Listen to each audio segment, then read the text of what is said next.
ఎందుకు నాని పండ్లు నువ్వు? ఇది నాకు ఆరోగ్యం గురించి వారంలో 2 సార్లు తింటా. అది నాకాంచి మనకు రక్తము మంచిగా ఉంటుంది. తెల్ల రక్త తెల్ల రక్త కణాలు ఉమ్, ఫేస్ కూడా నీట్గా ఉంటుంది. గ్లో వస్తుంది అనమాట. గ్లో వస్తుంది, మంచిగా ఉంటుంది. ఇక కడుపు కూడా సాపు ఉంటుంది. తక్కువ అవుతారు. ఎవరు? ఈ లావు ఉన్న వాళ్ళు కూడా వెయిట్ కాస్త తక్కువ అవుతారు. నీరు తీసుకుది చెప్పు. తినడం కూడా వెయిట్ కూడా ఎక్కువ పెరగది, బాగుంటుంది. అందుకే వారంలో 2-3 ఎందుకు తింటావా అనుకుంటూ వారంలో 2-3 సార్లు తింటా నేను. అందుకే నాకు కూడా ఇష్టం నాన్న. తినాలమ్మా, తింటేనే మన శరీరం మంచిగా ఉంటుంది. ముందు జాగ్రత్త మనం కాపాడుకునేటట్టుగా ఉంటుంది. మనం ఎక్కువ గరీబ్ వాళ్ళం కదా, పైసలు చెట్టుది ఇది.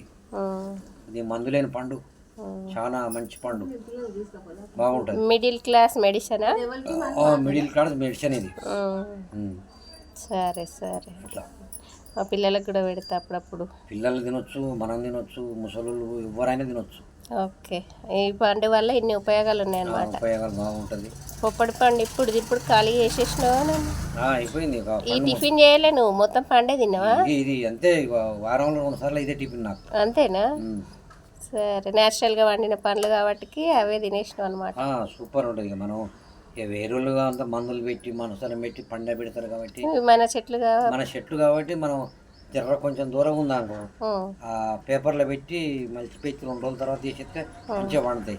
సరే సరే. చెట్టు మీద మామిడి పండ్లు అయినంతే, ఈ జామ పండ్లు అయినంతే, ఇదైనంతే. అవునా? మందు లేని పండ్లు ఇది, బాగుంటుంది. సరే, ఈసారి మన జామ చెట్టుకి ఇంకా పండ్లు పండలే. జామ చెట్టుకు పండలే, ఇంకా కాయలు ఉన్నాయి, మత్తు ఉన్నాయి. కానీ దానికి కూడా ఇంకా మన కింద తోటం పెట్టి ఇంత ఉప్పు చల్లితే మంచి టేస్ట్ ఉంటుంది, లావుగా అవుతుంది, పురుగు రాదు. సరే సరే, బాగుంటుంది. ఇవి ఎక్కువ తింటే ఏమవుతుంది మరి? ఎక్కువ తినొద్దు, ఎక్కువ తింటే కూడా వేడి అవుతుంది శరీరము. మనం ఎంత వాడాలో అంతే వాడుకోవాలి, లిమిట్గా తినాలి. లిమిట్గా. ఎక్కువ తింటే కూడా గరం అవుతుంది, గరం అయ్యి వేడి శరీరం వేడికి వస్తుంది. మీడియం తినాలి ఉంటుంది. ముక్కులోంచి గరం శరీరం అంతా వేడి అవుతుంది, మీడియం తినాలి. ఓకే.